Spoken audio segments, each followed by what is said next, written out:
Hi, I'm Bethany, and I am the podcast host of the Moonlight Ramble. The Moonlight Ramble was created to explore the human side of the music industry from an Appalachian perspective. On today's episode, we can't get any more American. I sat down with Rob McNurlin, an East Kentucky and Appalachian native. Rob's influences include Johnny Cash, Woody Guthrie, and Hank Williams, and he's known as the last of the Beatnik Cowboys. Rob put out his first album in 1994. He's toured internationally and traveled with Ramblin' Jack Elliott and Hot Tuna. Rob has a wealth of interest and knowledge, and I have deemed him a walking Ken Burns series. I had a blast spending time with Rob, and I hope you enjoy our conversation. Take a listen.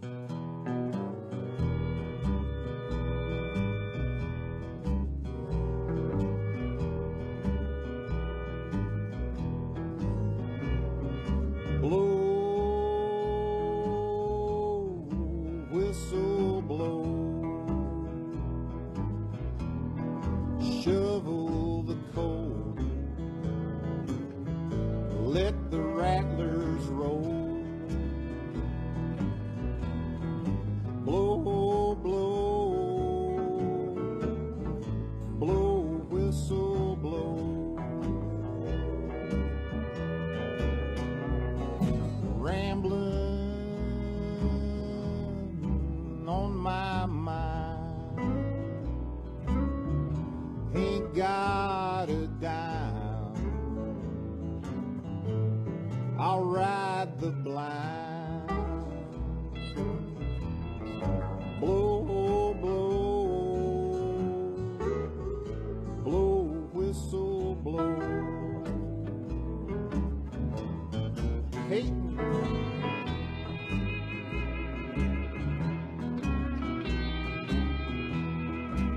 One of the questions I always start with is, what is your earliest music memory? Probably singing hymns in church, but it all melts together because Mom and Dad had this great record collection, and they were constantly playing records, so it could have been any of that. You know. Do they play any instruments? No, I think Dad may have been in a high school band, but long before my time. So you were just listening to their music collection? Yes. And caught the fire. Uh-huh. And then at a young age, I think I read around 8 or 9, you got your first guitar. Yeah, the Johnny Cash TV show came on in '69, and I'd already listened to the records that Mom and Dad had, and that was it. I wanted to be Johnny Cash. Yeah, you saw. You're like, that's exactly. Yep, and it was and of course I learned all this later. I couldn't remember this, but it was a summer replacement show. So it came on that summer of '69. So that Christmas of '69, I asked for a guitar for Christmas. Oh, that's great. So you taught yourself, or did you have? No, I took lessons. Well, and I learned some. It was funny that the teacher said, "What do you want to play?" And I said, "Just like Johnny Cash," you know. And he was trying to teach me lead and read music. And finally, after a couple of lessons, I was like, "Johnny Cash is hitting all the strings at the same time." And he goes, "Oh, you want to learn chords?" And I went, "I don't know. I want to play like Johnny Cash, you know." And so I took some lessons, but mainly it got to be we're just hanging out with friends and other musicians, you know. Yeah. That's fascinating. I think that's what kind of scares me about starting, because I wouldn't be able to sit through reading music. Like, I need to give me the chords. That's it. And that was I always wanted to sing. I'm not a great musician per se, because once I got to where I could play the chords and the rhythm so I could sing, and somebody else can play the leads and all that kind of stuff. That's what I wanted to do. What was it about Johnny Cash? Like what? I don't know, just some kind of charisma or something. I mean, even before I'd ever, I saw pictures of him and stuff, but before I ever seen him on TV, just those records. Mom had all the Sun record stuff on 45s. Just that sound. It's still my favorite sound. I mean, I love a lot of other stuff. But that's still I can go back to those and go, oh yeah. Yeah. I saw you make a post earlier this month about Dwayne Eddy passed away last month, and he's known as the inventor of twang. Yeah. And I think you said he was the first guitar hero. So You said you met him a couple of times? Yeah, I met him years ago at a guitar show in Dallas, Texas, Hmm. and he was a super nice guy. Mm-hmm. And then later, I was backstage at a Marty Stewart show, and he was on the bill. Oh, I wow. met him again then. Yeah. That's pretty amazing. Yeah, and still a super nice guy, just Yeah. humble, nice man. Mm-hmm. So what other influences have you had? You seem like Well, a very avid, when I was listening to other interviews, you seem very passionate about who you like to listen to, like yeah, avid listener. So I yeah. was just curious. Like, Well, who else? with the Johnny Cash records, Dad had a lot of Hank Williams, and I love Hank Williams Mm-hmm. Sr. But through Johnny Cash, you start hearing a Bob Dylan song, Mm-hmm. and so then Mm-hmm. you start listening to Bob Dylan, and I found out about a guy named Ramblin' Jack Elliott, Mm-hmm. who I became friends with, got to tour with, and Mm-hmm. everything. And that it just kind of went down that way, and we before the camera started, we were talking about Yorma and Hot Tuna and all that. It was funny when I would tour with them. That's what we talked about because we had to, even though Yorma's a little older than me, we had the same influences. Mm-hmm. We talked about Johnny Cash and we talked about Hank Williams. Mm-hmm. How did you meet up with him? I was on the road with Ramblin' Jack, and he had to play at the Fur Peace Ranch. And when they found out I just lived this close, they started getting me to come play some shows up there. Oh, that's wonderful. Yeah. And they're just from that area? No. Jack, this Yorma, I think, is originally from the Washington D.C. area. Oh, wow. But I think that at the time, now don't this could be wrong. Yeah. I think at the time they were living in Woodstock, New York, and Yorma had a friend who had that land in Ohio, and he ended up buying it. And I'm not sure who came up with the whole idea of the Fur Peace Ranch, but then they all moved down there. Oh, that's great. I always wondered that because you just assume they have to be from anyone who's here. Like you have to be from here. Yeah. Well, I think Vanessa would admit, Yorma's wife Vanessa would admit that when she first heard that they bought land in southern Ohio, she was like, "What?" Yeah. But now she really loves it. Yeah, it's a beautiful area, foothills. Yeah. That's funny. We can talk a little bit about just like your evolution in music. You're young, you pick up the guitar, but it wasn't until you were older that you became full time. Yeah, it was 93 when I started doing it full time. What did you do after high school? Well, let's see. My brother had a hay and straw business, and I helped with that for a while. I mowed lawns. I traded guitars. I worked for, I think, 1 or 2 summers for a construction company, just whatever. But the whole time I was really focusing on music. To backtrack, when I got out of high school, during high school, I was going to Votech, learning electricity, industrial electricity. And I went ahead afterwards for a year and took that.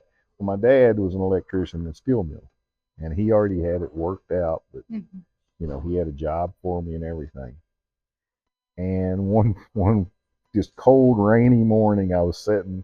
Luckily, they ran our Votech like a job. You had to be there. It wasn't school. You were on the job. And I was sitting there rewinding an electric motor. It was just gloomy. It was cold. And I thought, if I have to do this the rest of my life, just forget it. Yeah. Because I was already playing and wanting to play and trying to learn. And so finally, before I graduated, I went ahead and graduated to Votech school, but I mustered up the courage, to talk to Dad. Yeah. And right at that time, he had worked for 28 years for Armco Steel, and they were forcing him to retire early. Even though it worked out for him, he went straight to another job and it worked out, But when I, did this, hey Dad, I know you got all this lined up for me, but I don't want to do this, And he sat there for a second and said, well, what do you want to do? And I said, I want to play music. He thought for a minute and he said, I've gave this steel mill 28 years of my life. And he said, they don't care one thing about it. He said, so if you want to play music, he said, you play music. And he said, if you'll, not stay out, if you'll stay out of trouble, I'll do everything I can to help you. Oh, and him and Mom always did support me. Oh, I love that. And so it was just, That's really progressive. Yeah. Because I love my dad, but I had the best mom and dad going. Dad's passed away, Mom's still alive, but they're both just great. But I was still kind of like, oh man, I don't want to have this conversation with him. Yeah. Oh, that's great. I love that support. You're like, this is what I'm gonna do. Yeah, I mean, I knew a lot of people from this area that had put out 45s. I mean, Mhm. kind of a little before my time, and there were some people with cassettes, but CDs. This would have been '92 when this really started percolating in my head. But nobody that I know of had a CD in this Yeah. area, and I Yeah. thought, well, but that's the new thing. You've got to do that. Hmm. And I'd been knocking around in Nashville trying to sell songs. I'd been sending stuff, just trying to. And it finally just hit me. I thought, well, what if nobody ever helps me? Well, you got to do it yourself, Mm-hmm. you know. And so I just and the Lord has blessed me so much, even though I'm just completely useless. I know in that instant I had a TX 4-track reel to reel. So, I mean, I'm on a pretty low budget on this deal. And I invited a couple of musician friends to play, and so Dave Prince was one of them, and my cousin Bob was playing drums, and we were working on this little 4-track. And Dave says, "What are you going to do with these tapes?" And I said, "I'm going to put out a CD." He kind of looked at me like I was crazy, and he said, "You know what?" He said, "I need to get a friend of mine to come up and play guitar on it, Daryl James." So he brought Daryl in, and we're sitting there, and Daryl asked, "What are you going to do?" And I said, "I'm going to put out a CD." And he said, "Well, why don't we go to a studio and do it?" And I said, "Because I don't have any money." Mm-hmm. And Daryl grinned really big, and he goes, "I work at a studio, and I've got the keys." Mm-hmm. He said, "We can go in at night and do it for nothing." That's amazing. And I'm like, "Okay." And I knew the studio he was talking about. And now, years later, I find out that the owner, who's passed away now, super nice man, he knew we were going in and just didn't care. Yeah. You know? But instead of recording, in a little room on a home thing, we had a professional studio. And we went in 2 nights and just played it live. I think there's one overdub on the whole Oh, wow. whole CD. But things like that just happen, and what a blessing that was. Yeah. I'm sure it turned out a whole lot better that way than what I was going to do. Oh, that is great. And then we do have to talk about Dave a little bit. Just if you're from the area, you're aware of who he is and his wife and what they've done and the influences they've had on the current and earlier music scenes. But he was in your first band where you toured. Oh man, Dave started out playing the first maybe few months after the CD came out. Dave was playing bass and Daryl was playing guitar. Then it kind of switched around. Daryl just wanted to play blues. He's a great blues guitar player. And so Dave moved to guitar.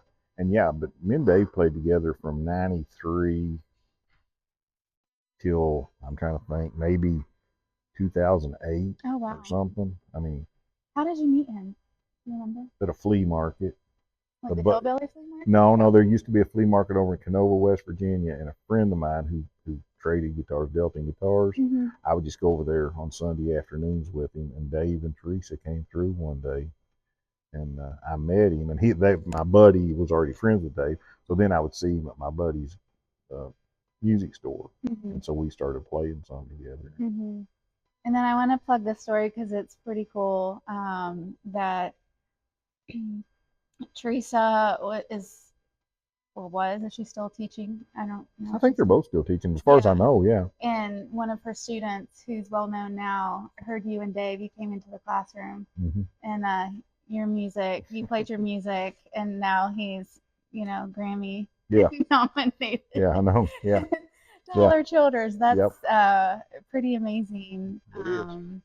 But also just shows like the vast amount of talent in our area. Well, and I mean, not trying to pat myself on the back, but it also shows that you don't know who you're influencing. I mean, what if me and Dave hadn't went in there and played for those kids? Yeah. Would Tyler have picked up a guitar? I don't know. Right. Yeah. Maybe somebody else would have inspired him, but I don't know. But, that's very true. It just. That's a really amazing connection. When I heard that this morning, I was listening to another podcast. I was like, that's amazing. That is true. Just influences. Back to the CD, another story that still amazes me. That time, we'll go back to Johnny Cash. I was a huge Johnny Cash fan. For years, I'd been trying to see Johnny Cash live. The several times I'd bought tickets, the show would get canceled. And so I seen that he was playing in Lexington on the college campus. So I bought tickets, and my parents were living up in Newport at the time. So I called them and said, "Hey, do you want to, And they said, "Oh yeah." So they were just going to meet me there. But I called Johnny's, whatever his office is, House of Cash, and told them that I was a big fan, and I had this old Martin guitar that I'd love to get autographed. And they said, "Well, you need to see, a lady, named Peggy Knight." And I won't go into the whole detail. But anyway, I ended up meeting Johnny Cash that night. He signed my guitar, and I got to be friends with his guitar tech, who told me, said, "Man, come hang out with us anytime." And so for the last 3 or 4 years that Johnny Cash was touring, anytime when he was within driving distance, I would go see him. And I mean, they gave me a laminate and everything. But one time I was standing, and of course I was passing out those CD, that first CD like candy, and I was just standing there talking to John Carter Cash, Johnny's son, and out of the blue he just goes, he said, "I think I'm just going to do what you're doing." And I said, "What do you mean?" And he said, "Well," he said, "I've been trying to get a record contract and just can't." He said, "But you just did it yourself." He said, "I think I'm going to do that." And I'm thinking, Johnny Cash's son's taking advice from me, And, later on he produced a record of mine and all that. But it just, that made me feel great that somebody that was in, he's on stage playing with his dad every night, Yeah. Did you feel that, do you feel that in the area, or even just growing up, maybe now is different, but just that recognition that you had something to offer, what you're doing was valid? Well, that helps, yeah. So sometimes it's hard where you're from to be supported and to. Oh yeah, well yeah. But when you go out, it's like prophet's never welcome in his own home. Jesus found that out. Yeah. But yeah, and that's still true. But anytime somebody gives you a little nudge like that, it feels great. Yeah. But as far as this area, there's more talent in this area than anywhere. Oh yeah, I mean, when we would go touring, there was nice musicians, great musicians, but not like around here. Yeah. And just people, that's the lifestyle. Some of them aren't even trying to. Right, yeah, they've just got a guitar stuck behind the couch or a banjo or something and play. Yeah. Yeah, I think about that often just in the work I've done, and sometimes when you're different, and I think you're different because you've taken all these, like a diverse range of influences. I mean, basically you are Ken Burns country series. That's how I feel when you're telling your stories. Wow. Like as you're going I need to put that in a quotation somewhere in my press. Please do. And I know that I could see when I knew that you were friends with Marty Stewart. I'm like, that makes sense because just vast Marty's knowledge. The cat. Yeah, Marty's the cat. But I felt like as you talk about your life and all your influences and like just different, eras of your life, I'm like, I feel like this is the living Ken Burns. Yeah, well, thank you. Thank you. But I know I love that stuff. I love it. I just eat it with a spoon. Yeah, I do too. I like that. I like seeing the connections, and I think I also appreciate when musicians can pay tribute and give honor to this actually influenced me. I don't know that happens so much.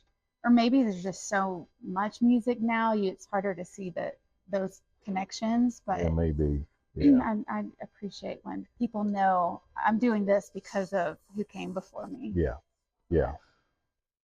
You moved to Nashville for a decade. Mm-hmm. What was like your biggest lesson from that? Biggest lesson? Well, probably I should have moved sooner. What stopped you? I'm not sure.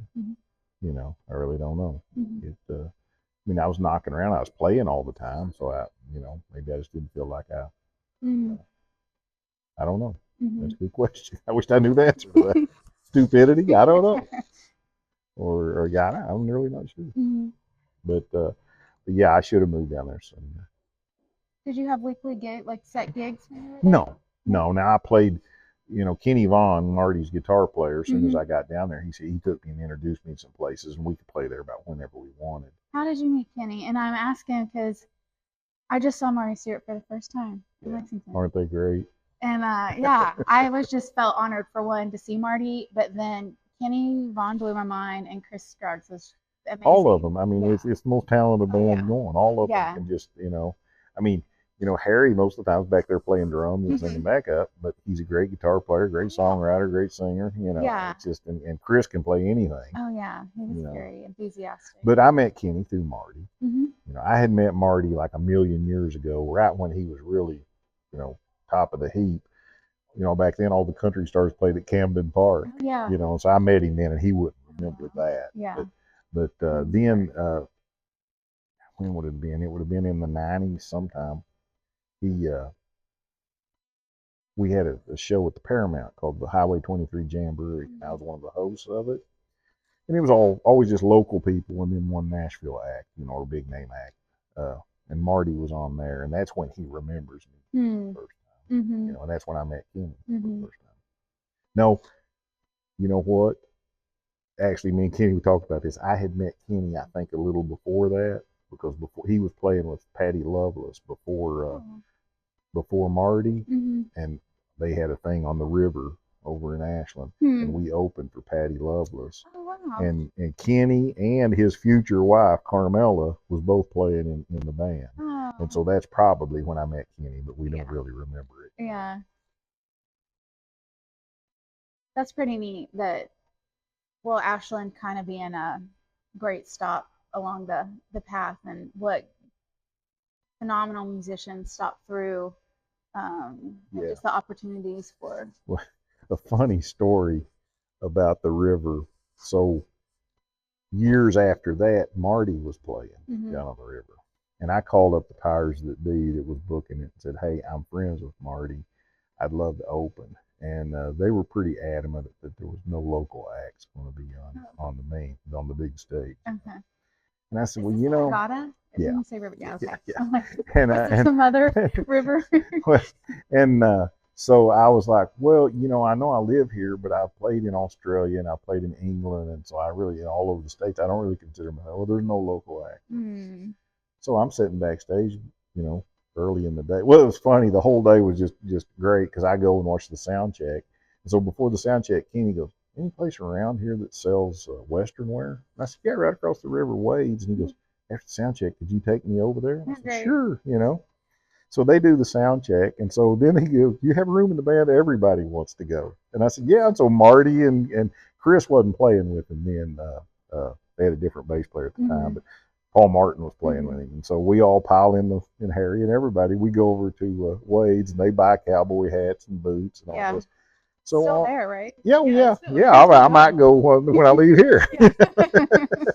And so on the way back, Marty goes, how come you're not playing this show? And I said, well, the people in charge says there's no local acts, you know, allowed on stage. And he says, well, go home and get your guitar and one of your rhinestone jackets. And he said, you can get up and play during my set. Oh, that's amazing. And so Marty did, and he gave a nice little speech before, like, you know, how that they should appreciate somebody like me and all that. And the guy the main guy, and I ain't gonna name him, but he was sitting on the front row just like, you know. Oh my gosh, what a great story. You know. So yeah, I liked it. Yeah, I liked it. It's funny. That is really a great story. Actually, I've got a video. Now, I didn't get the speech, but there is a video of him and Marty playing. Oh, that's cool. You know, so it was fun. It was a good time. That would have been 1996 or 7, somewhere in there.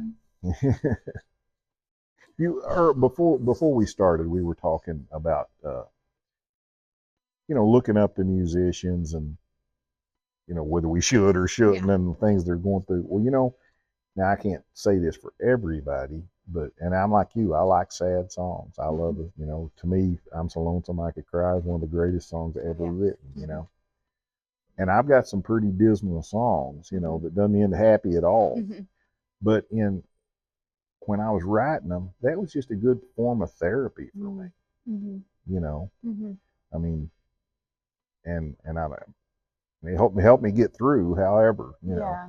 Yeah. And so, you know, I think a lot of times that's what songwriters are doing. Mm-hmm. You know, they're just, you know, we're going to write this, and you know, it beats laying on a couch and paying some guy $100 an hour, you know, you know, to tell him the same story, you know.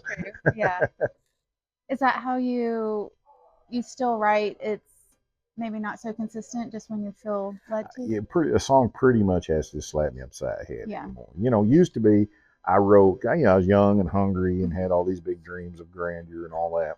And I was writing all the time. And then I was also trying to write for other people. I never really, there's a few people recording my songs, but nothing major. And, but I still tried to write all the time. But now, man, if you have a hit song now, there's not a whole lot of money in it. So how much effort you want? Right. You know, I mean, I write for just me. Yeah. You know. Yeah. Do you want to talk a little bit about you writing for yourself, but then also just what you think about just even having access to your music based on, I feel like you have strong convictions about who you're going to work with or where you're going to stream your music and things like that. Yeah. And I want to kind of hear about that. Well, if you're open to it. Oh, I'm open to it because, you know, I mean, I don't know why that people don't understand that music is a profession. Mm-hmm. I mean, I'm going to tell you, just this week, a lady called me. Now, we're in Ironton, Ohio, and she ran a coffee house. And she's a very nice lady, but somebody had canceled and she wanted me to come to Cincinnati. But then the next words out of her mouth, we don't pay anything.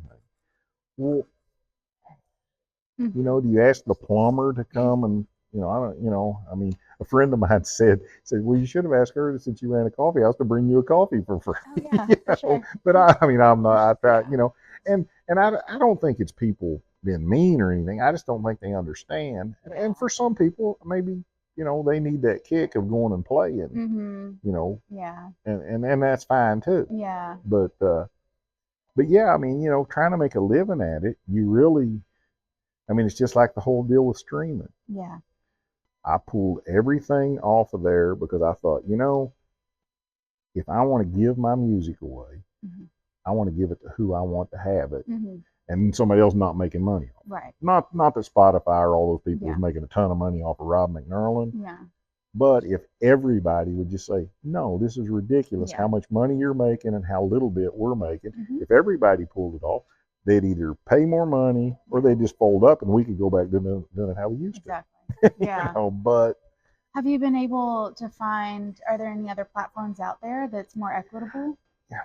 I have, you know, to be honest, I haven't even really looked, you know. I mean, and, you know, CD sales have all but dried up, you know, and I post stuff on, you know, here lately, if I write a song, I'll go out in the studio and cut a quick demo of it or something. I just put it on YouTube and you know, and people can hear the demo of it. And, are you on Instagram?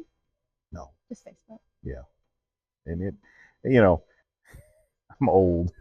So it, you know, it was like, you know, I remember when there was no computer, and then all of a sudden it's like, oh, you got to have a computer, and you've got to have, you know, you got to be on, what was the first thing? Like MySpace? MySpace, yeah, I couldn't remember MySpace. Got to be on MySpace. Then it changed to Facebook, and then you had to, you know, had to have this. Then you had to have a web page, and for, gosh, 20 years I had a web page. Now during COVID, the company that ran it folded, so, and I thought, man, was it worth, you know, and I never even rebuilt it, you know, and it, and I don't know if that's good or bad, but, you know. Yeah. Yeah, it's just, it is wild just how, I mean, obviously something is going to change. I don't know what it's going to change to, just, I don't know. Well, I mean, right now the scary thing is they might just do away with all of us with all this AI stuff. Yeah. You know, because somebody told me the other day, or no, I heard it on another podcast, on what's his name? Rick Beato's podcast. That the most played stuff on Spotify is AI stuff. Yeah, because they slip it in people's playlists, and that gets more play. Yeah. You know, and that's wild. You know, I mean, the problem is, and maybe this is how it always was, the people running things don't care about people. They don't care Yeah. about music. They only care about money. Mm-hmm. You know, and we can think about the good old days, but you know, the mob used to run the music business, Yeah, and you know, it's always been Mhm. kind of crazy. Mm-hmm. You know, but It's just wild to think in general how music became commercialized in the first place. yeah, Yeah. yeah. Hmm. But you know, I mean, when they started with phonographs and stuff, I mean, I guess this is right. I heard one time that Jimmy Rogers was so popular that, you know, people would buy his records that didn't even have a phonograph. Oh wow. Just it was like a prestige thing, Yeah. you know, sitting on their mantle. There's a Jimmy Rogers record, That's you know. wild. I mean,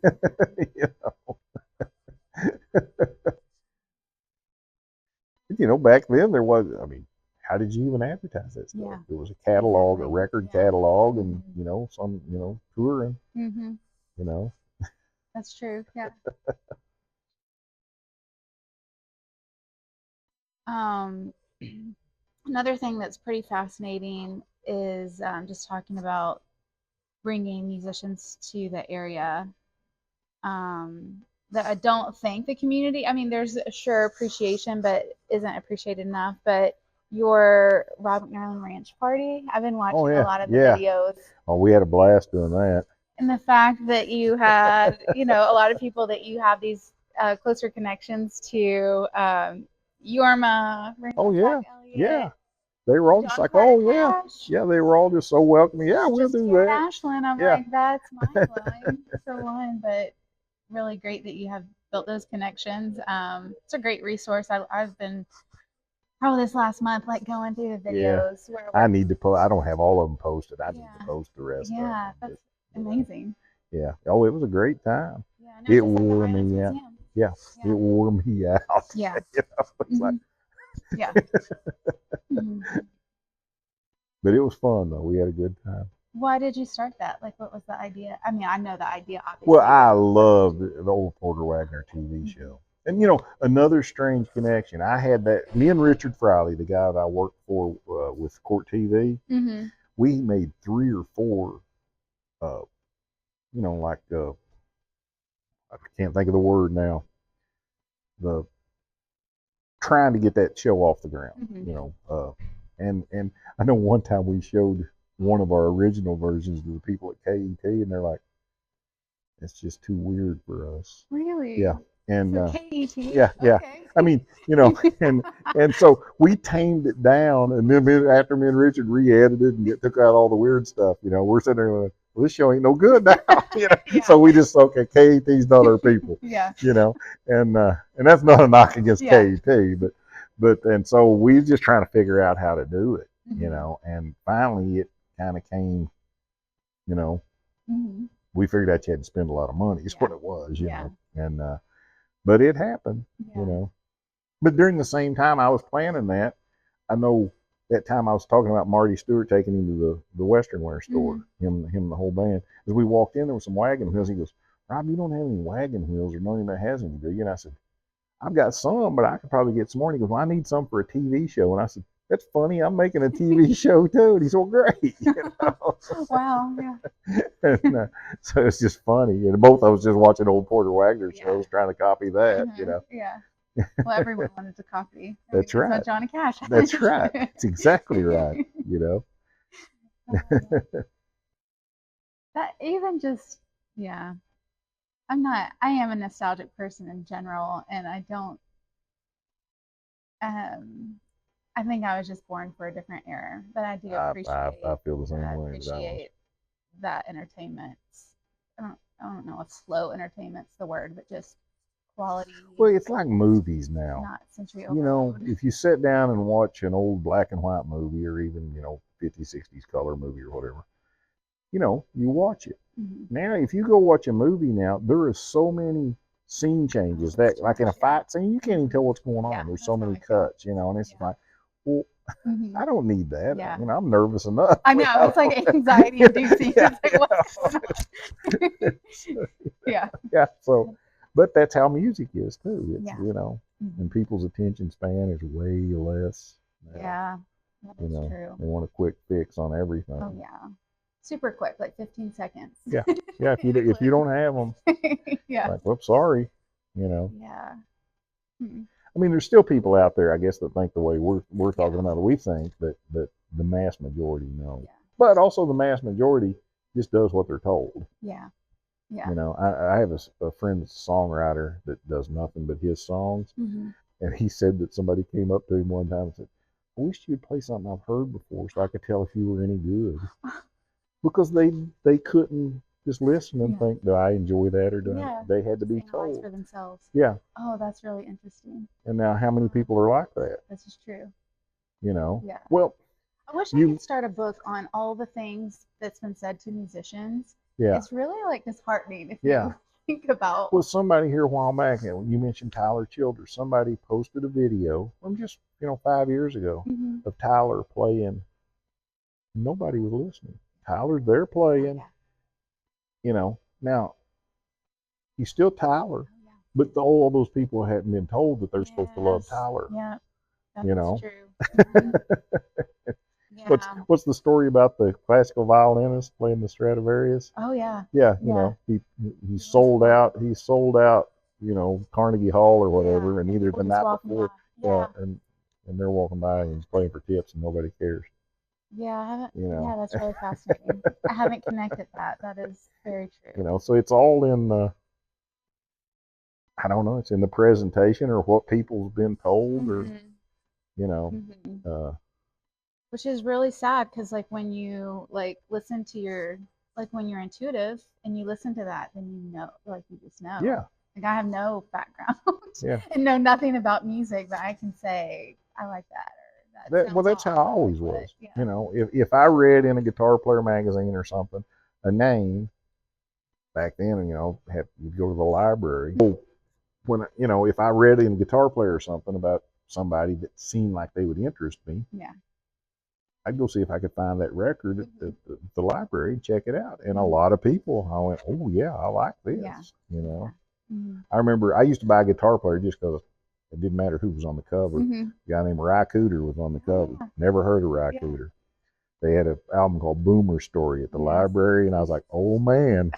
So I got all of Ry Cooder's records after that, And I really got into Ry Cooder after, I guess this was the late 90s, but he helped with the Buena Vista oh yeah, Social Social Club, yeah. Oh man, yeah. that was such a great documentary. Yeah, I just watched that again here, I don't know, a month or so ago. Yeah. Yeah. I listened to it I listened to that album. I haven't watched the documentary for a while. It was funny because I didn't realize I'd heard Ry Cooder, but talking about Woody Guthrie and Ramblin' Jack and all that, there was a tribute to Woody Guthrie, with Arlo and all these people on it, recorded at the Hollywood Bowl in 1968 or 9 or 70, somewhere in there.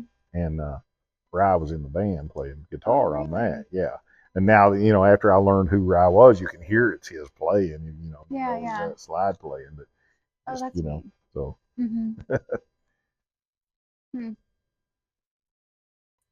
Well, I feel like I can't talk to you without talking about fashion. Okay. I love the jackets that you wear. In particular, I really love on your album cover of gospel guitar. Oh yeah. I love that. And well, that I kind of cheated on that because I thought, well, if I'm going to put out this gospel record, that's a real good reason to have a new jacket. Yeah, that's great. And so. But you have in your collection now, I think I heard you say you ended up getting a nudie. Yeah, that jacket's the nudie. That one is the blue one. Yeah, and because I had several Manuel things. Yeah. And I just hit it just right because nudie was kind of out of business. His granddaughter, owned and they started making stuff again. And so I actually drove, and they said that I didn't have to do this, but I wanted to make sure it was right. Instead of just getting somebody to fit me here and send them the measurements. Yeah. I drove to Las Vegas, that's great. which was a good, anytime you go on a trip, that's good too, And so when they measured me up and came up with the design, and I okayed the design, and that's awesome. Yeah, And a great story is I asked them when they were measuring me and all that. I said, "Now this is going to have a nudie label in it." And they said, "Yeah, it's old stock stuff. We got stuff that Cool. And they said, "But here's the question: do you want the original label or do you want the second one?" And they said, "Well, the original label, the cowgirl's topless, and on the later one, she has a vest on." And I said, "Well, I really want the topless one, but we're making a jacket with Jesus on the back." So I said, "You guys got to be the." And so I was so happy when I opened it up and it had the naked one. Oh, great. That is so perfect. I was hoping for that. Yeah, That's yeah. great. That's great. They know what they're doing. That's right. That's right. And now I think they quit making again. So Yeah, I got that's it what I just in thought. time. Yeah. Oh, that's awesome. Yeah. But I think since then, Jamie, because one of the seamsters was in Vegas and Jamie was in somewhere outside of L.A. Yeah. there. But she lives in Nashville. Now I ran into her a couple of times in Oh, wow. Nashville. Are you a Graham Parsons fan? Oh yeah, Mm-hmm. yeah. But it's weird because I kind of got into Graham later. Mm-hmm. You know, it. I mean, I'd heard it and all that, but to me, I thought, well, this is just a guy singing old country stuff. Yeah. That I've got the original recordings of. And so it took me a little while to actually appreciate what Graham was doing. But what he was doing was introducing everybody else to old country stuff, Yeah. Mm-hmm. I'm a huge Chris Hillman fan too, because it's funny that Graham gets all the recognition and Chris was pretty much co-writer on almost everything and did the same stuff. Yeah. I guess he just didn't live as crazy a life or something. Yeah, that's how it works. Yeah, right. Yeah. Which, if you weigh it out, maybe Chris is better off. He's still around playing and doing what he wants to do. Yeah. Yeah. Richie Furay's the same way. Mm-hmm. He was in the Buffalo Springfield and all that, and Neil Young got huge, and Steve Stills, and Richie. I heard him say in an interview one time. He said, "Well, really," he said, "I did." He said, "I wanted to be a rock star just like those guys," but he said, he said, "I had my share of drug problems and stuff," but he said, "I quit that years ago." He said, "Married to my first wife that I married in the late '60s and haven't had all those other problems." So he said, "Maybe I did win." Yeah, that's really true and kind of wild that. Yeah, that's wild. What's appreciated. Yeah. Well, looking back, if you see all the trouble a lot of people had, Yeah, yeah. That's great. Yeah, I'm sure he, has a happier, more peaceful existence. Right. Yeah. Have you come across anyone in Appalachia that does any kind of embroidery? No. There's a bunch of new people in Nashville doing it now. There's all kinds of places popping up in Nashville, but I don't really know anybody around here. I was hoping someone's great grandmother. Yeah. See, my grandmother could have done all that stuff, but she passed away long before I was even into it. But boy, she was a great singer. Yeah. She could make anything. Yeah. I noticed some people are starting to paint suits now. There's a guy, I don't know if he's in Lexington, but Wiley Cottle, he's an artist, Kentucky artist. But I noticed him because I think he painted a suit for Silas House. Okay, yeah. I don't know if it was Grammy related or some awards show. Yeah. And it got me thinking, are there Appalachian artists who are embroidering? I'm sure there's people that could do it. And they may be doing it, we just don't know. Yeah. But I mean, there's a bunch of talented people. Yeah, that's true. I need to go find a quilter and be like, maybe you should take that up. You should get you an embroidery machine. I could probably do that. Yeah, there for a while. Actually, her roots are here, but she moved on down to South Carolina. A friend of mine, Holly Tatterson, her parents still live in Ashland. But she studied and she worked for Manuel and studied under Manuel. And then she moved on down, and I'm not sure she's making much stuff now. I mean, she's married and have a family and all that. But I know for a while I had her rhinestone machine in the basement, so I was rhinestoning a whole lot of stuff. Yeah. Well, I mean, if you have an album that's called Rhinestone, you should be rhinestoning things. You speak Spanish? No. I would love to. I listen to some of that music and it just sounds so wonderful. I don't have a clue what they're saying. Yeah. Remember a band called the Texas Tornadoes?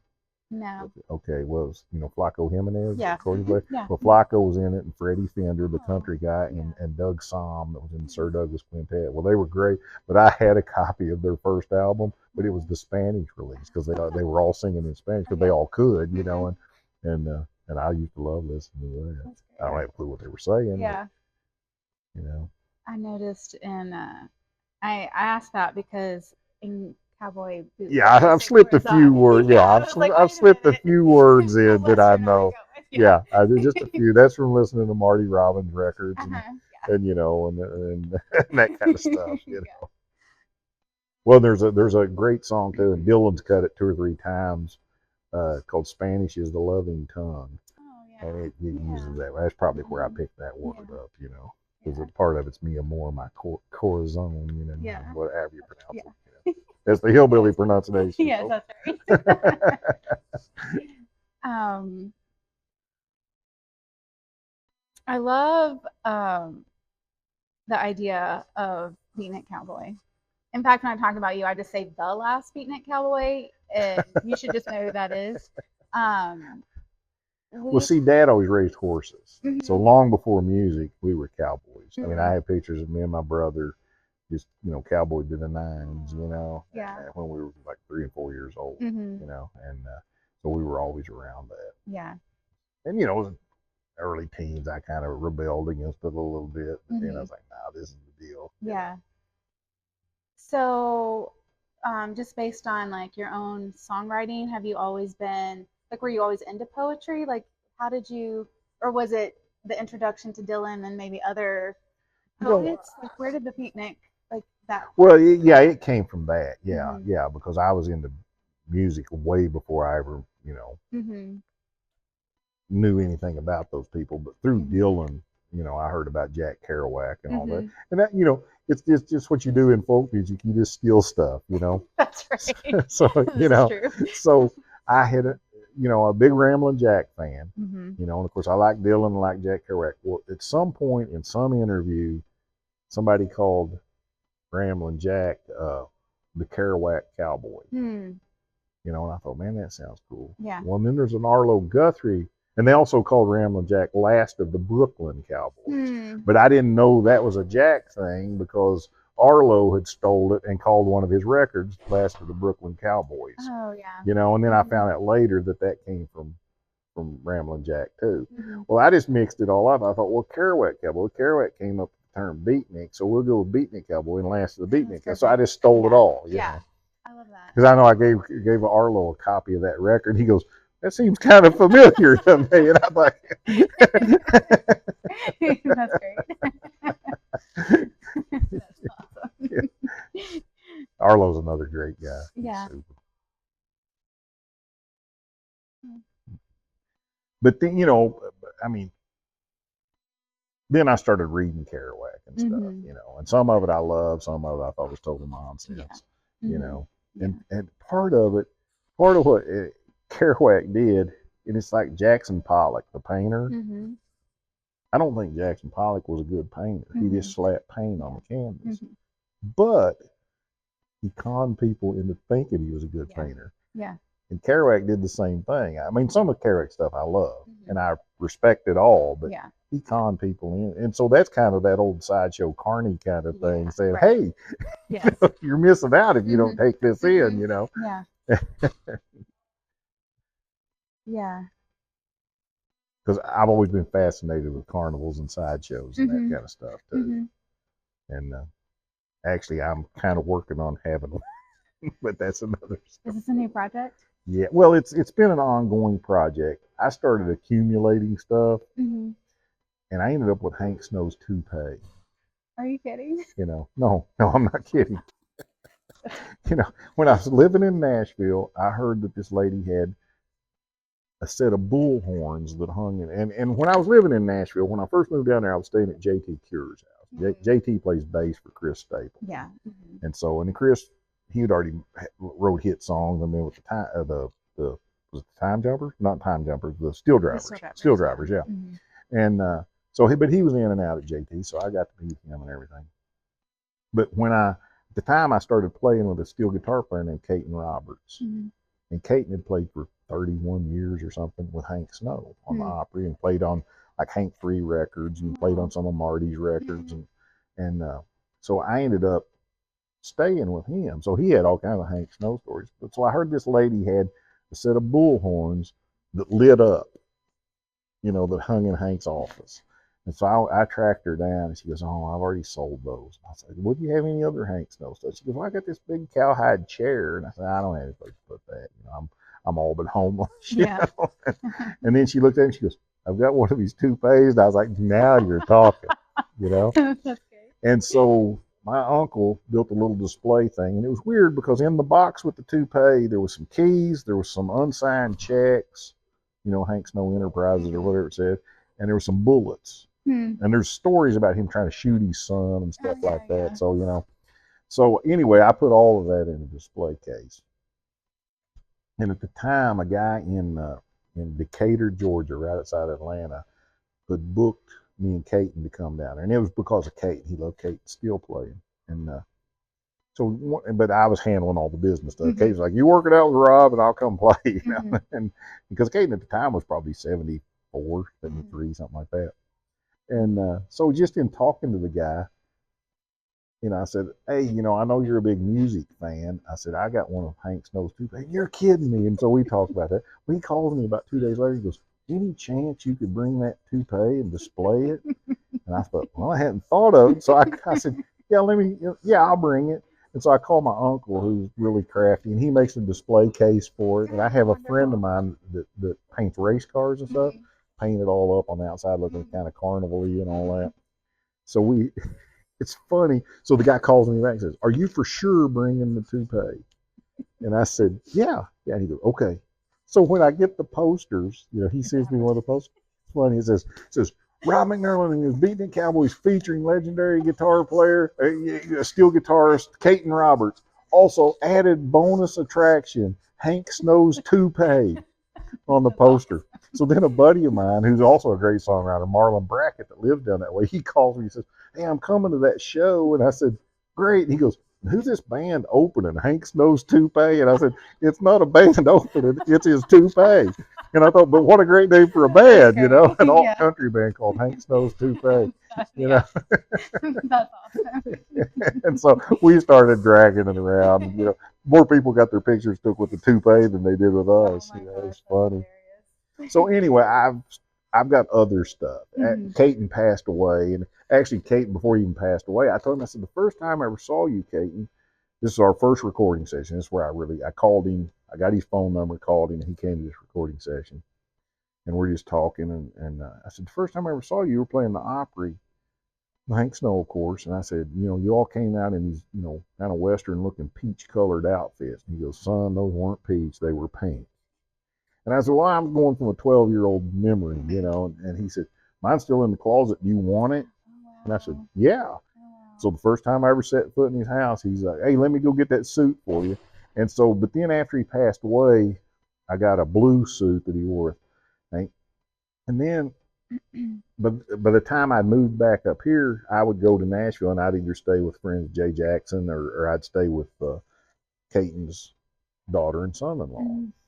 And, I was staying with them one time, and we're just sitting there, and she goes, "We were talking, since you got," and Caton had passed away, of course, "since you got Hank Snow's toupee, do you want Daddy's teeth?" Oh my gosh, this is great. And I kind of went. So the next morning I get up, and when I go lay it on my guitar case, there's a little plastic thing with his teeth in it. Oh my gosh, that's awesome. And so I've actually started figuring, I've got about 100 items like that. I've got a guitar that belonged to Johnny Cash. I've got a jacket, a guitar strap, a guitar case that belonged to Johnny Cash. I got a Marty Stewart guitar and a scarf and just all kinds of stuff, And I'm really thinking about I'd been thinking about it, but what spurred it on, just across the river here, the Hillbilly Flea Market, One morning, my mom's in a rest home, and I was driving to see her one Saturday morning, and it was about 7:45.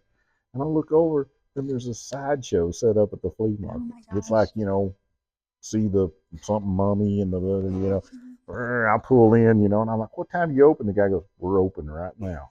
I'm like, all right, count me. So it's a 7:45. And I was like, how much? He goes, $5.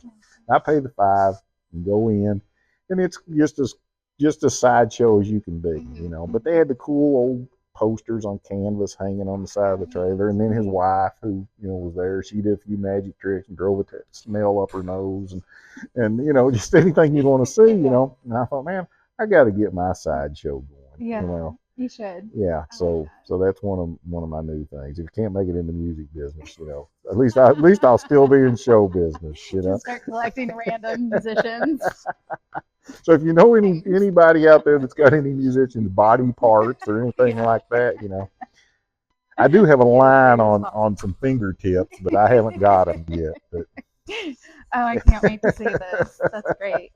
I actually was in Nashville this past weekend, and I went to Columbia, and just happenstance got to see Mike Wolf of American Pickers, because he has he's got the place down. his place down there, and he has every third Saturday has a thing, and he was taken. There were 3 of us, and he took us through his warehouse, and he just had got Hank Jr.'s a nudie suit and had some boots. Nice. But he was talking about like the cloth. He had several cloth design, like circus designs, but all the things you're saying, that's who I'm thinking of. Right. Going through his stuff. Oh, It's yeah. like weird, like an actual mummy. Yeah. And oh yeah, I love that stuff. Oh, I do too. And I do too. I I've been wanna see trying. this happen.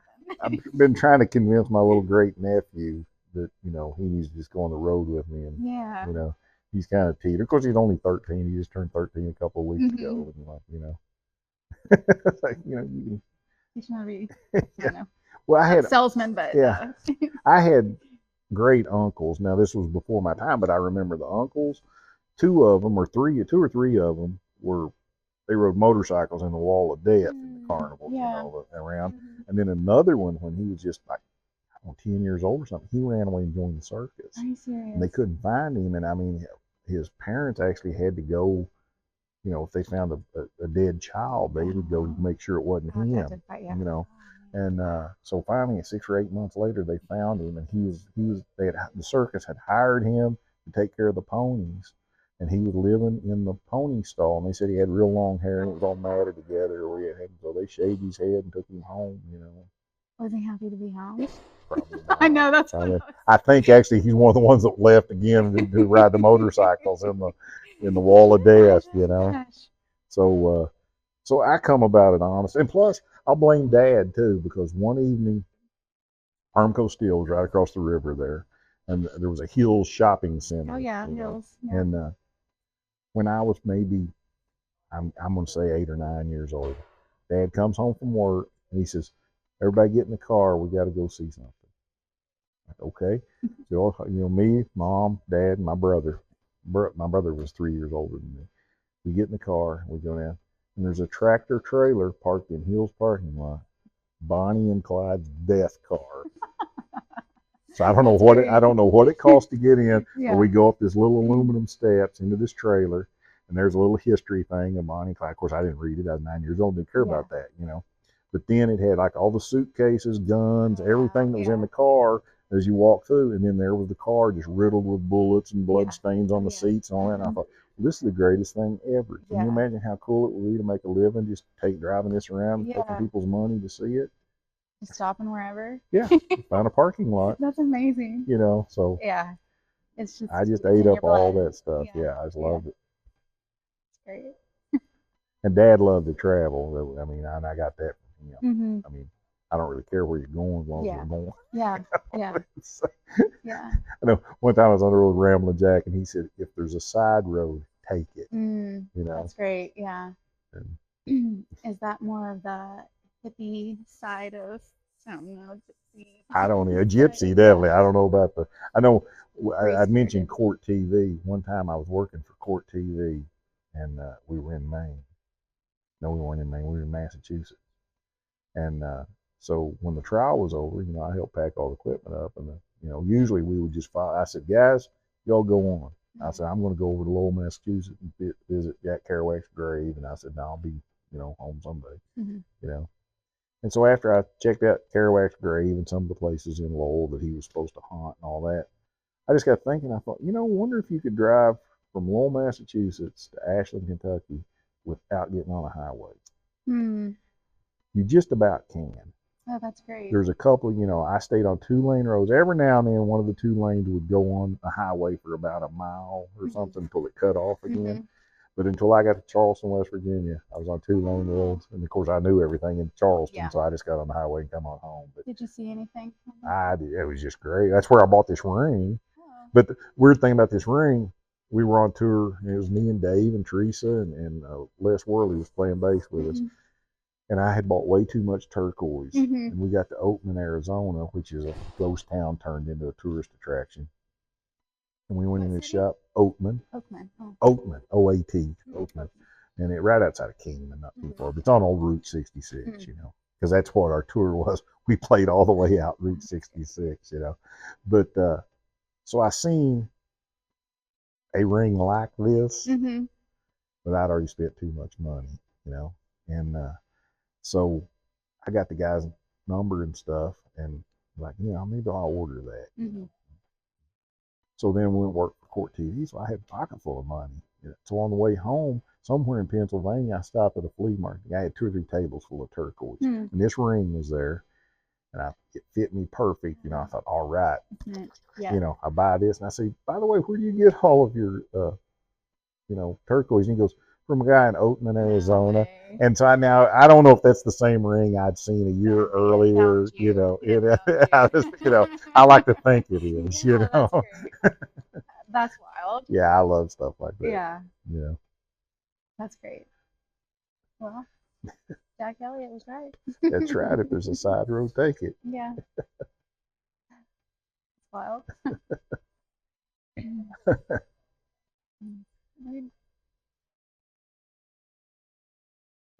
What makes you happy? Gosh. What makes me happy? Happiness is a very fleeting thing, I mean, I've been happy if I was just here talking, telling these crazy stories and stuff. I love travel. I don't know that makes me happy, but, traveling and playing music is my 2 favorite things to do, But, happiness is a fleeting thing, Contentment's a fleeting thing too sometimes, Right now I'm in a situation that I wouldn't walk away from it, but it's, it's not, I can't do what, I can't travel and stuff because my dad passed away, my mom's in a rest home, and I'm helping take care of my great nephew, and but even, I wouldn't, somebody said, well, you can go do whatever you want to, and I said, no, I'm not going to leave mom somewhere that nobody's visiting her, and and plus, there's a, not a farm, but there's a couple of animals to take care of and some acreage and all that. So, I'm just in a little different space there right now. So. But I'm coping with it okay. How are you coping? What are you doing to cope? What am I doing to cope? Yeah. Well, I realize everything. I pray a lot. It's funny. The other day, I hurt my back when I was in my 20s, and it bothers me most of the time, and I'm a tall person. So anytime that I have to do something, I have to bend over a little bit, which aggravates my back, So I was weed eating there around the barn and stuff. And I was just like, Lord, I said, I don't care to work, but could you either get rid of the weed eating or fix my back? Because these aren't just going good together, And then I laugh at myself when I say stuff like that because I'm sure the Lord's laughing at me too.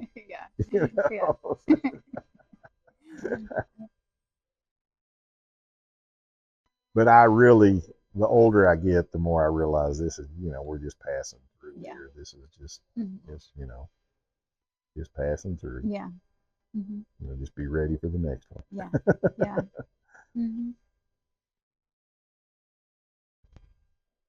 Yeah, there's definitely comfort in that. I think about that. I think when I was younger, I definitely had a fear of death. Well, I did too. I did. There was a a movie called Brian Song. It's been early 70s. Mm-hmm. True story. It was made for TV movie. It was about an athlete that I think he had cancer or Mm-hmm. something. And he was on a football team and all Mm-hmm. that. Well, I mean, we watched that movie, and here I am. I was probably 8 or 9 years old. 9. If it was early 70s, I don't know. Maybe I was 11. I don't know. But you know, I started thinking about dying. Mm-hmm. You know, and I'm like, whoop. Yeah. You know, and I mean, it worried me. Yeah. It worried me to the point that mom and dad could see that something was worrying. Mm-hmm. You know, and so mom one day just asked me. She said, "What's bothering you?" And I told her, and she said, "Well, you don't have to be afraid of dying." I mean, mom always took me to Sunday school and everything. She said, "You know all the stuff you learned about Jesus," and I said, "Yeah." She says, "As long as you believe in Him, when you die, you go live with Him, and everything's fine." Mm-hmm. And I got saved then, and Mm-hmm. and you know now, you know. As Cowboy Jack Clement used to say, I'm probably like a C plus Christian, but you know, We were all saved and baptized. We didn't even have the choice. Yeah, So. okay, well, you know, and so that's been my comfort in anything. You know, Yeah. that's been my go-to. Yeah. You know, and it still is. Yeah. Yeah. Mm-hmm. You know, it's amazing as you go and learn and grow, though, because people, as you say, well, now the Lord won't put any more on you than you can handle. Mm-hmm. Well, yeah, He will. Yeah. He does. So you go, hey, Lord, I need some help here, so right. He can help handle it for you. Mm-hmm. You know, so it took me a while to learn that one. Yeah. But yeah, I'm making it. Yeah. I'm making it. You know, a few prayers and write a song or a verse or something. You know. Yeah. It's funny. Sometimes I put stuff on my Facebook page just as an outlet. Mm-hmm. You know, and it because I like, why do I write this and just stick it in a book somewhere that nobody ever sees it? Mm-hmm. So I put it, and it's amazing because sometimes if it's something trying to be funny, some people get it and some people don't. And if it's serious, they think I'm getting ready to jump off a bridge or something. You know, it's I put a pie chart thing on the other day, and it said the perks of being a musician, songwriter, you know, and it's like blue is, you know, money, and whatever green's happiness, and whatever the other one was. But then the pie chart has none of those colors on it, you know. And so, and I was just going for a joke, you know. But some people's like, oh, now you know you're happy. You got all in the world to be thankful for. And it's a joke, people. It's a joke.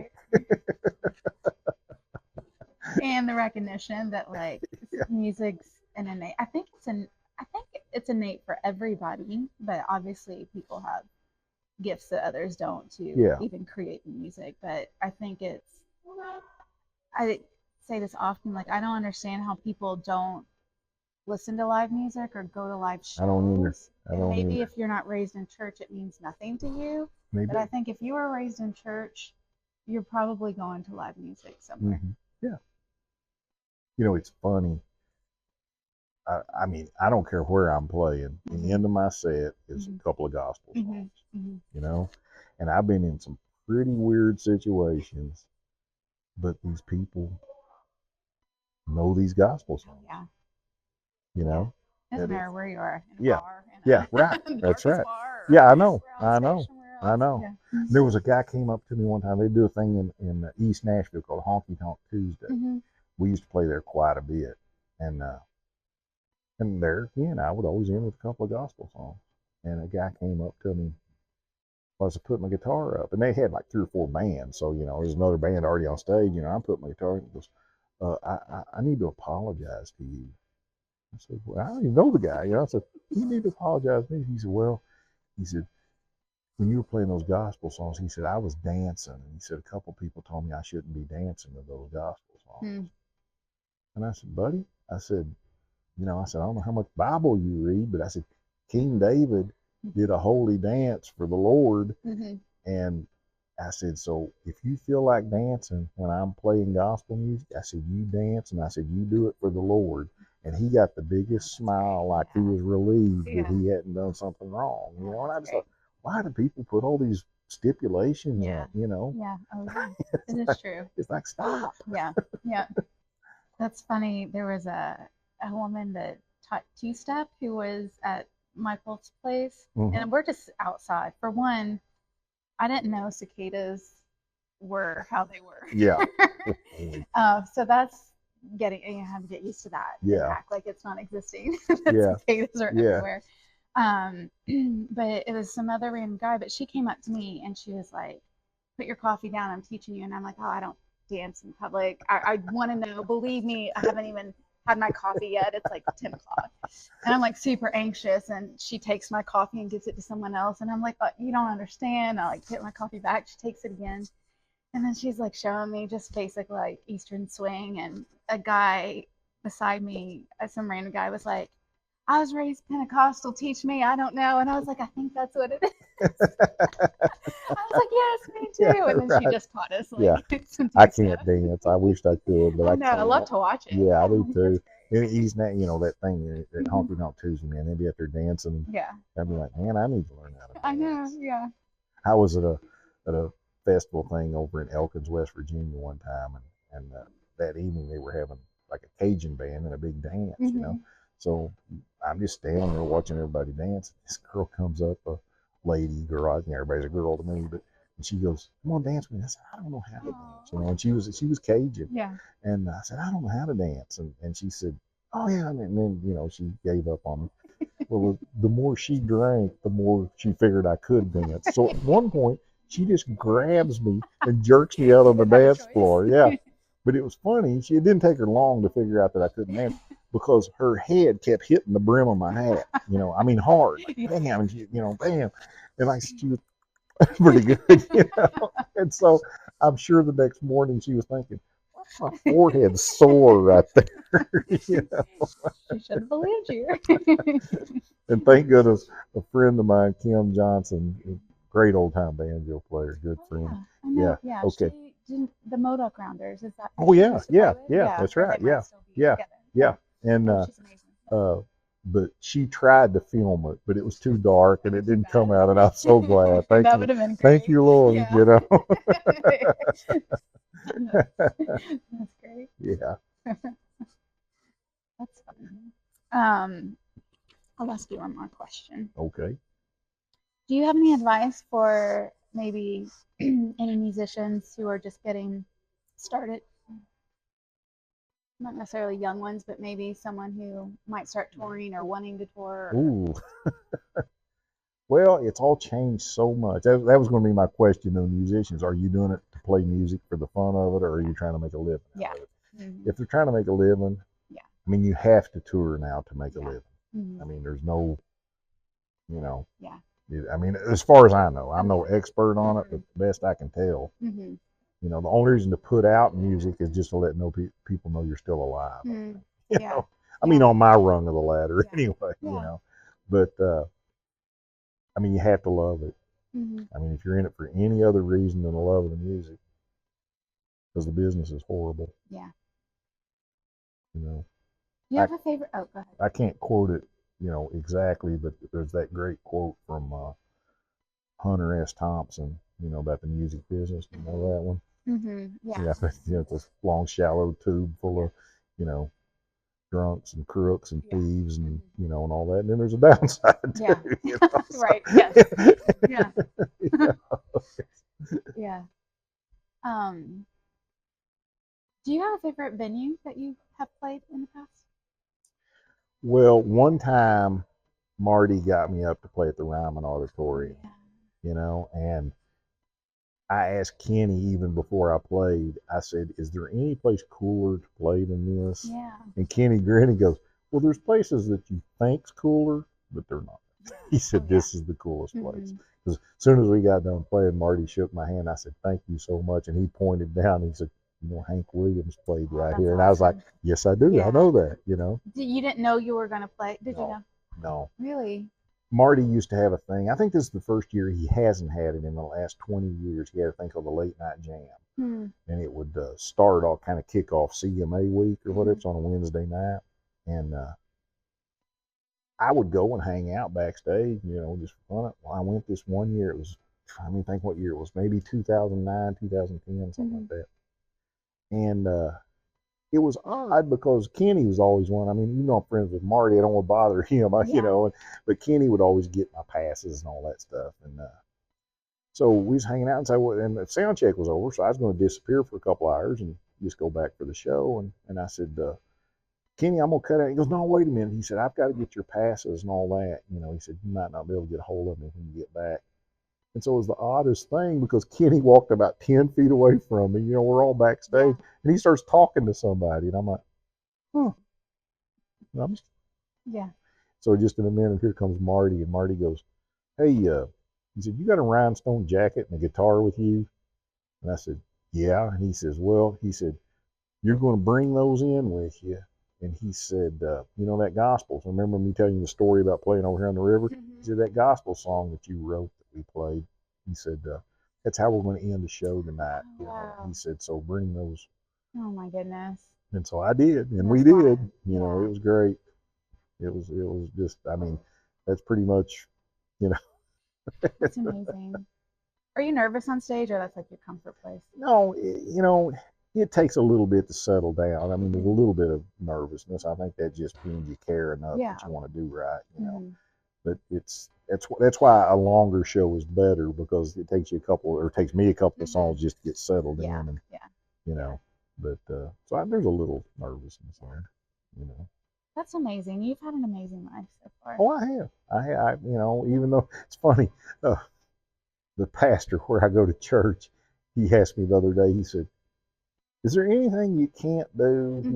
He said, you write songs, you sing. He said, you carve stuff with chainsaws. He said, you draw real good and all that. I said, yeah, the one thing I haven't managed to do is make money. I said, that's my one. I think that's a trade-off. I guess it is. You'd think I can make something out of one of those, though. But that's funny. Where are you playing next? You're just staying busy in the in this area. I'm playing actually up at the Vandalia Gathering with Robert Schaefer this Friday night. Okay. He called and wanted me to play with him. Mm-hmm. That's the next one. And then let's see. Well, here's how the music business goes. I already told you about the lady calling me Saturday morning. So a guy called me about 6 months ago and wanted to know if I played weddings. Mm-hmm. And I don't really play weddings. But he said, I just want you to play like a half an hour of your gospel music before the wedding starts. He said, I'll pay you $500. Mm-hmm. Well, immediately at $500, I play weddings. Yeah. And it was just over here, back of Iron here. And so he called me, I think the first of last week, because the wedding was June 8th. Mm-hmm. He called me first of last week and said, just making sure you still got that. Oh yeah, I've still got it. So the day after he called me, I get a call from a guy in Huntington, or actually it was an email or a text or something. Want to know if I could play June the 8th. And I was like, no, I'm already booked. Yeah. So then the next day, my bass player calls me and says, hey, they want us to play up at Central City on June the 8th. And I said, man, I can't. And he said, call them. And I called them. So they said, well, we're doing it 2 days. Can you do June the 9th? I said, yeah. So then day before yesterday, the wedding guy called me and the whole wedding's called off. Oh my gosh. And I'm like, Did you call the other? Did you get to call? No, I'd already seen posts that they already had it filled, so which was fine, but it's just like, Well, thanks for talking to me. Oh, thank you. It's been a blast. It's been fun. So good to officially meet you and sit down with you. If you're ever in Westwood, look me up. I will. Thank you so much for supporting the Moonlight Ramble. To find out more about Rob McNurlin or where he's playing, follow him on Facebook. Thank you for supporting this podcast. Go out and support your local musicians and venues, and happy listening. Well, I got true religion, and I'm not ashamed. Let your light from the lighthouse shine on me. The angels in heaven have done wrote my name. Let your light from the lighthouse shine on me. You got it, Kenny.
shine on me, let it shine on me, let it shine on me. Let your light from the lighthouse shine on me. Well, I got true religion and I'm not ashamed. Let your light from the lighthouse shine on me. The angels in heaven have done wrote my name